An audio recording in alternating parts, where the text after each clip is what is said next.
Dortmund a pris une option, mais c'est loin, très loin d'être fini. Bonsoir à tous et bienvenue sur Balle au pied pour une toute nouvelle vidéo. Un nouveau débrief de Ligue des Champions et ce soir, c'était l'affiche entre le Paris Saint-Germain, un club français en demi-finale, face au Borussia Dortmund dans un Signal Iduna Park en feu. Victoire de Dortmund 1-0 avec un match qui a eu, on va dire, deux mi-temps bien distincts. Une première mi-temps un petit peu attentiste où on sentait que les deux équipes se craignaient, ne savaient pas vraiment comment attaquer l'autre. Et puis une deuxième mi-temps qui a été beaucoup plus spectaculaire. On va en parler, on va s'installer tranquillement. Avant cela, si vous aimez ce type de vidéo, n'hésitez pas à mettre un petit like et à vous abonner, à commenter également. C'est important pour le référencement de la chaîne, pour qu'elle puisse être découverte par le plus grand nombre et ainsi développer cette chaîne et ses contenus. Donc on va commencer ce débrief d'abord avec les compositions d'équipe, avec des deux côtés des équipes classiques, un 4-3-3 du côté de Luis Enrique avec Fabian Ruiz qui accompagnait Vitinha et Zaire Emery au milieu, une attaque avec Mbappé en pointe, Dembélé à droite et Barcola côté gauche.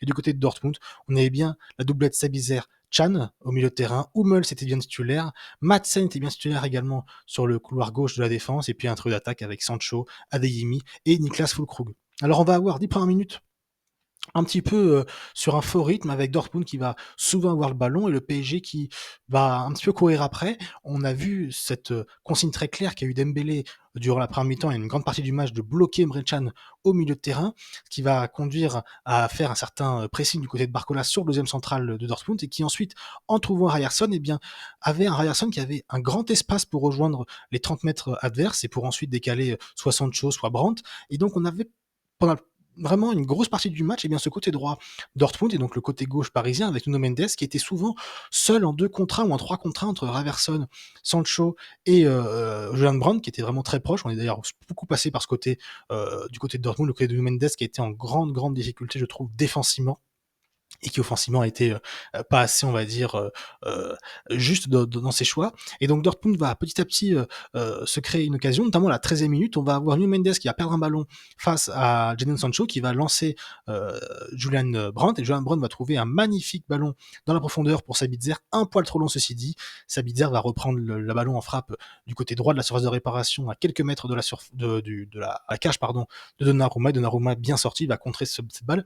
Mais on sent donc que voilà, Dortmund commence à être beaucoup plus dangereux. Et à partir de cette frappe, le PSG va remettre le pied sur le ballon, on va beaucoup utiliser le couloir droit avec Dembélé et Hakimi, mais surtout Hakimi qui vraiment est celui qui colle la ligne. On avait l'habitude de voir ces derniers temps Hakimi rentrer au milieu de terrain pour laisser le champ libre totalement à Ousmane Dembélé sur le couloir. Là, c'était l'inverse. Ousmane Dembélé était beaucoup plus intérieur et Hakimi, eh bien, tout simplement, était du côté droit.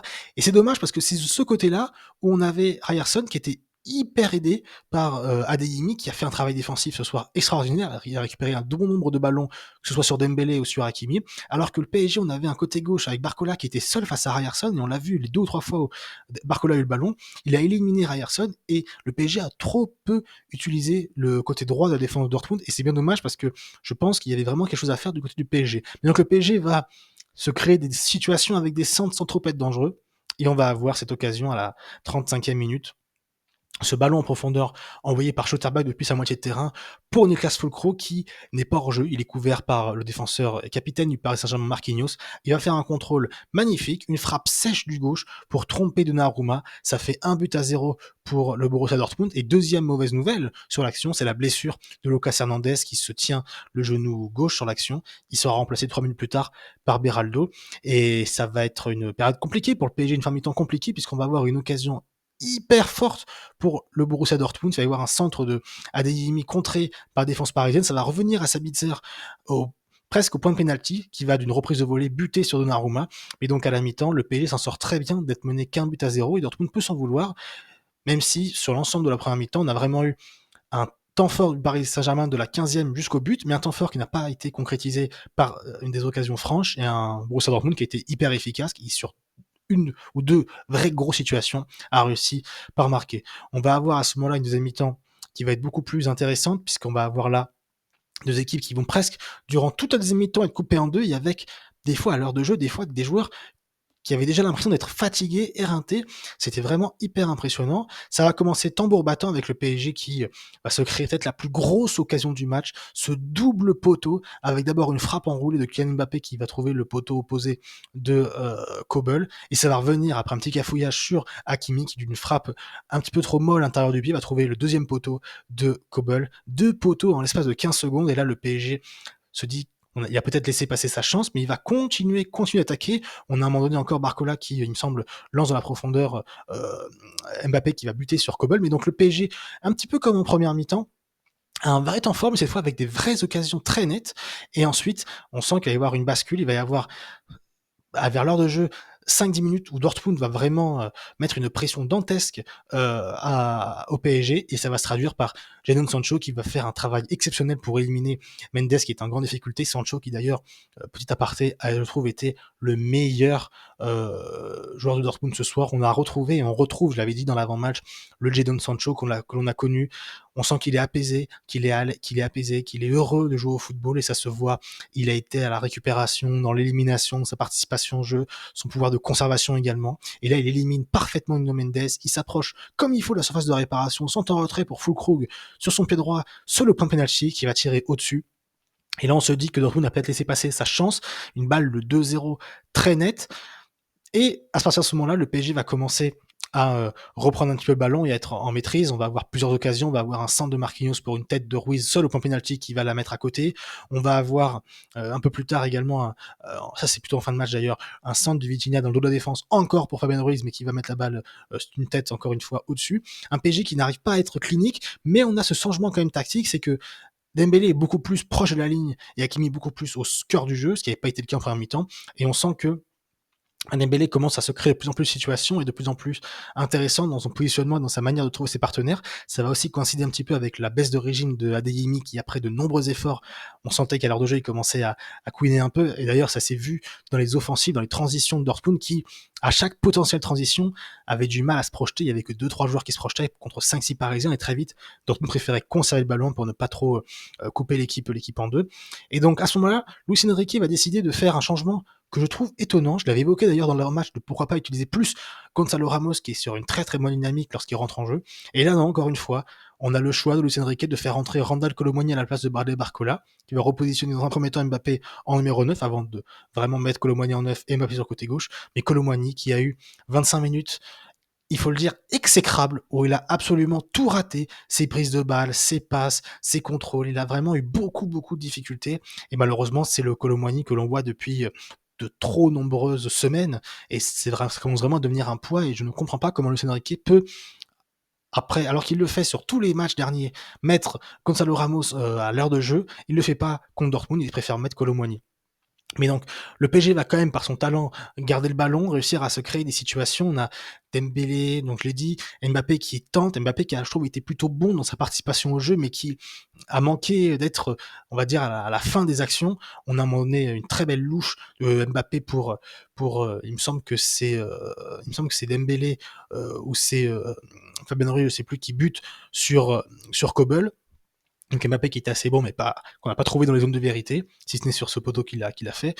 Et donc voilà, une fin de match un petit peu où le PSG va camper dans le camp de Dortmund. On va avoir juste une situation incroyable Dortmund avec Jadon Sancho qui va réussir dans un trou de souris sous les jambes de Beraldo à trouver Julian Brandt dans la surface de réparation, qui va qui va avoir un peu de mal à contrôler son ballon, ça va lui rester dans les pieds et il va frapper, mais on va avoir un retour exceptionnel du défenseur Marquinhos qui s'est rattrapé un petit peu de son hors-jeu, même si évidemment euh, voilà, le hors-jeu coûte quand même le but, le hors-jeu couvert coûte le but pour le PSG. Mais voilà, Marquinhos d'ailleurs que j'ai trouvé très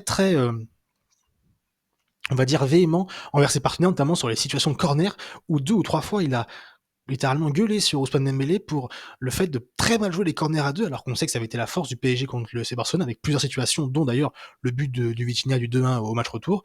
Mais donc voilà, un Marquinhos très stressé, mais d'ailleurs une défense globalement qui n'a pas été hyper au rendez-vous. Bon, il y a la blessure de Hernandez qui fait mal, mais on a Mendes, comme je l'ai dit, défensivement, qui a été en grande difficulté. Hakimi, qui certes a beaucoup apporté offensivement, mais qui défensivement, et on l'a vu en fin de première mi-temps surtout, a été dépassé par Adeyemi et par Madsen. Il a d'ailleurs pris, il me semble, il était à deux doigts de prendre un carton jaune, il me semble, sur une situation sur Madsen, où souvent il était en retard dans les duels. Et globalement, on a vu un PSG, bah, j'ai envie de dire un petit peu en deçà de ce qu'on est en droit d'attendre pour une demi-finale aller de Ligue des Champions. Alors certes, il y a le fait de ne prendre qu'un but. Alors certes, ils perdent, mais c'est à l'extérieur. Mais de perdre qu'un seul but, je pense que c'est bien.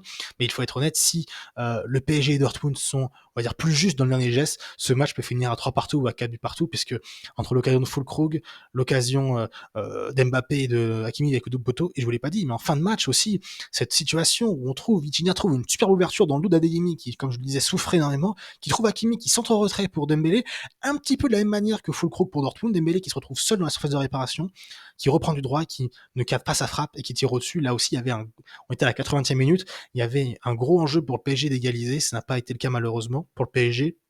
Mais donc voilà un match où globalement le niveau technique a été assez faible, je dirais plus du côté du Paris Saint-Germain. Du côté de Dortmund, je trouve qu'on était assez juste. On a eu une défense centrale Schlotterbeck-Hummels qui a été mais infranchissable, qui était sur tous les ballons, qui empêchait les Parisiens de frapper ou d'avancer lorsqu'ils étaient dans les 15-20 mètres adverses.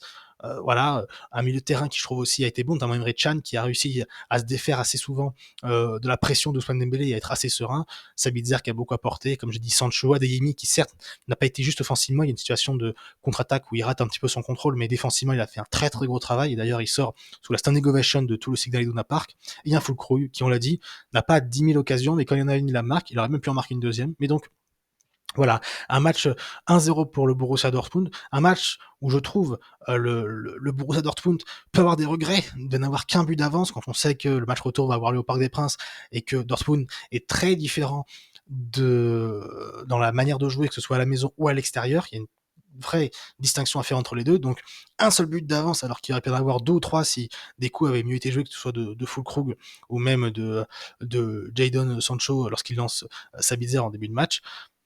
Voilà, Dortmund peut s'en vouloir, mais en même temps peut se dire que le PSG aussi aurait pu en mettre deux ou trois. Le PSG peut avoir des regrets, mais le PSG, je pense, sait qu'ils n'ont pas été au niveau attendu d'une demi-finale de Champions League. Et avec en plus la semaine entière de repos, puisqu'il n'y a pas de match de Ligue 1 ce week-end pour les clubs français que sont Marseille et Paris qui sont engagés en Coupe d'Europe. Donc, le PSG va avoir une semaine pour se parer et pour tout simplement trouver un autre plan, parce que le plan de casser et de couper les lignes de passe vers Emre Can depuis le gardien avec Ousmane Dembélé en surpression, ça n'a pas du tout aidé, je trouve, le PSG, puisqu'il y avait toujours eu un sous-nombre au milieu de terrain, et ça a permis une des grandes percées de la part de Dortmund, surtout en première mi-temps, ça a été un peu rajusté en deuxième, mais donc voilà, ça promet un match retour en tout cas assez haletant, avec un PSG qui, eh bien, pour la deuxième fois d'affilée, est en situation d'élimination au début du match retour, d'un but d'écart comme face au FC Barcelone, mais cette fois face à un adversaire, le Borussia Dortmund, plus faible que Barcelone à mon avis, et surtout un PSG qui va être à domicile. J'espère que vous n'avez pas vu sur la vidéo le flash, mais il y a un éclair chez moi, donc j'espère que ça n'a pas trop gêné la caméra. En tout cas, on a vu un match intéressant, bien en dessous quand même techniquement que le match d'hier, mais ça promet un match retour haletant. Dites-moi ce que vous avez pensé de ce match en commentaire, si pour vous Dortmund a loupé sa chance de gagner par un avantage plus net. Est-ce que le PSG a complètement raté sa demi-finale et est heureux de perdre que d'un but? Est-ce que le PSG peut avoir des regrets offensivement au vu des occasions nombreuses qu'ils ont eues? Voilà, dites-moi en commentaire, j'aimerais voir votre avis, et surtout qui va se qualifier au match retour, parce que maintenant l'enjeu c'est que Dortmund, théoriquement, est à 90 minutes d'une finale à Wembley. Le PSG va devoir renverser la situation et gagner par 2 buts d'écart si le PSG souhaite se qualifier en finale à Wembley. Voilà, j'espère que cette vidéo vous a plu. Si c'est le cas, comme j'ai dit, n'hésitez pas à mettre un petit like, à vous abonner, à commenter pour le référencement, ça me ferait plaisir. Je vous remercie encore une fois pour le soutien que vous m'apportez sur les dernières vidéos, notamment le débrief qui a atteint presque les 80 vues, le débrief du match Bayern-Real. Donc merci à vous. J'espère que le contenu que je fais vous plaît. Et voilà, tout ce que je veux, moi, c'est partager ma passion du foot. Et si ça veut plaire au maximum de personnes, mon objectif sera réussi. Sur ce, je vais vous laisser. Je vous souhaite une bonne soirée, une bonne nuit, et vive le foot.